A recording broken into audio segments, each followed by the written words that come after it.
हिसाब से न्यूज़ तो आपको मिल ही गई होगी। एक तरफ तमिलनाडु में जोसेफ विजय ने शपथ ले ली है। बहुत सारे नाट्य ढंग से जो चीज़ें हुई, पहले सपोर्ट नहीं था, फिर बार बार वो राज्यपाल के पास गए, फिर लास्ट में जाके इनको सपोर्ट मिल गया और फिर इन्होंने शपथ ले ली। दो कन्वेंशनल पार्टी जो AIADMK और DMK है, उसको जनता ने रिजेक्ट कर दिया और जोसेफ विजय को चुन लिया। साउथ दक्षिण में अक्सर कई एक्टर्स ने पार्टी बनाई है, जैसे M करुणानिधि ने DMK बनाई थी, MG रामचंद्रन ने AIADMK बनाई थी जिसमें जयललिता को भी लिया था, और फिर ये वो भी एक्ट्रेस थी। NTR की पार्टी थी, चंद्रबाबू नायडू भी हैं उसमें अभी, तेलुगुदेशम पार्टी, मुझे भी बहुत ज़्यादा इनिशियल सक्सेस मिली थी। इसी प्रकार प्रजा राज्यम पार्टी चिरंजीवी ने भी बनाई थी।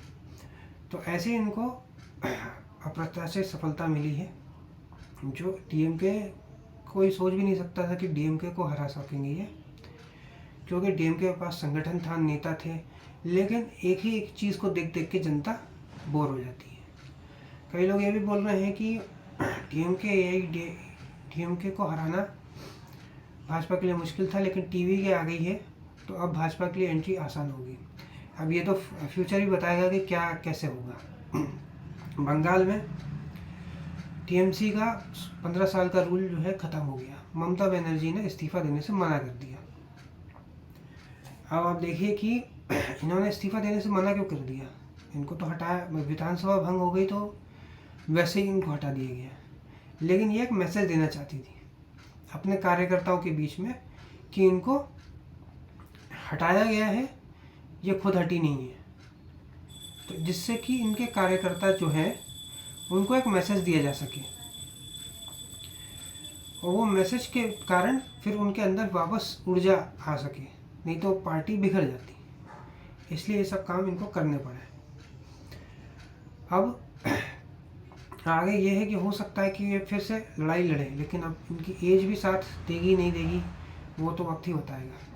अब इनको ये फिर से ग्राउंड पे जाना पड़ेगा, प्रोटेस्ट करने पड़ेंगे, संघर्ष करना पड़ेगा, तब जाके ये सत्ता में वापस आएंगी 5 साल बाद, जो कि बहुत ही मुश्किल है, क्योंकि शुभेंदु अधिकारी भी कोई कच्चे खिलाड़ी तो है नहीं। जिस व्यक्ति ने ममता बनर्जी को हरा दिया संगठन में काम कर करके, वो आप सोच सकते हो कैसा व्यक्ति होगा। और ऐसे आरोप लगे जगह जगह पे, जैसे कि लेफ्ट की सरकार चली गई थी तो TMC वालों ने लेफ्ट के ऑफिस में थोड़ी बहुत तोड़फोड़ करी थी या बंद करवाए थे, वैसे ही TMC के ऑफिस में भी भाजपा की अभी सरकार बनी है तो TMC के ऑफिस में भी कई जगह पे तोड़फोड़ हुई है, क्योंकि बंगाल में कल्चर रहा है कि राजनीतिक प्रतिद्वंदी जो है उसे पूरी तरह से कुचल के ख़त्म किया जाता है। भाजपा से ऐसी अपेक्षा नहीं थी, लेकिन फिर भाजपा के टाइम पे भी ऐसा ही हो रहा है। शुभेंदु अधिकारी ने जीतने के बाद सीधे बोल दिया कि मैं तो सिर्फ हिंदुओं के लिए काम करूंगा, मुस्लिम्स के लिए नहीं करूंगा, क्योंकि हिंदुओं ने मुझे जिताया है। अब आप करते क्या हैं, दिखाते क्या हैं और बोलते क्या है, इसमें थोड़ा सा सोच समझ के हमें करना होना चाहिए। बोलते समय हमें ये ध्यान में रखना चाहिए कि हम इतने लोगों के बीच में क्या बोल रहे हैं, आगे उसके कॉन्सिक्वेंसेस भी हो सकते हैं। ये सब बातें जो है, पहले तो यही लगा कि हो सकता है मुख्यमंत्री बना ही नहीं भाजपा, क्योंकि भाजपा वाले ज़्यादा रिस्क लेते नहीं हैं, और यही लग रहा था कि एक पर्ची CM बना दिया जाएगा जिसको कोई भी नहीं जानता हो, जैसे बाकी स्टेट में, दिल्ली में, MP में, छत्तीसगढ़ में किया गया है।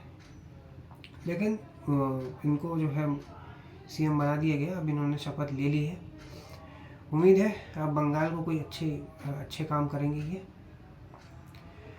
वहीं तमिलनाडु में भी जो जोसेफ विजय हैं वो शपथ लेते लेते स्पीच देने वाले थे कि फ्री बिजली देंगे, पहला जो ऑर्डर है, तो राज्यपाल ने इनको रोक दिया है, क्योंकि शपथ लेते समय स्पीच नहीं दी जाती है। अब देखना यह है कि जोसेफ विजय NTR बनेंगे या फिर केजरीवाल,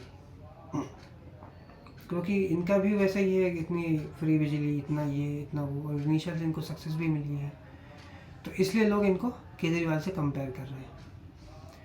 अब ये तो वक्त ही बताएगा कि ये स्टेट के लिए क्या काम करते हैं। अगर ये स्टेट के लिए अच्छा काम करेंगे तो इनकी पार्टी भी ग्रो होती जाएगी।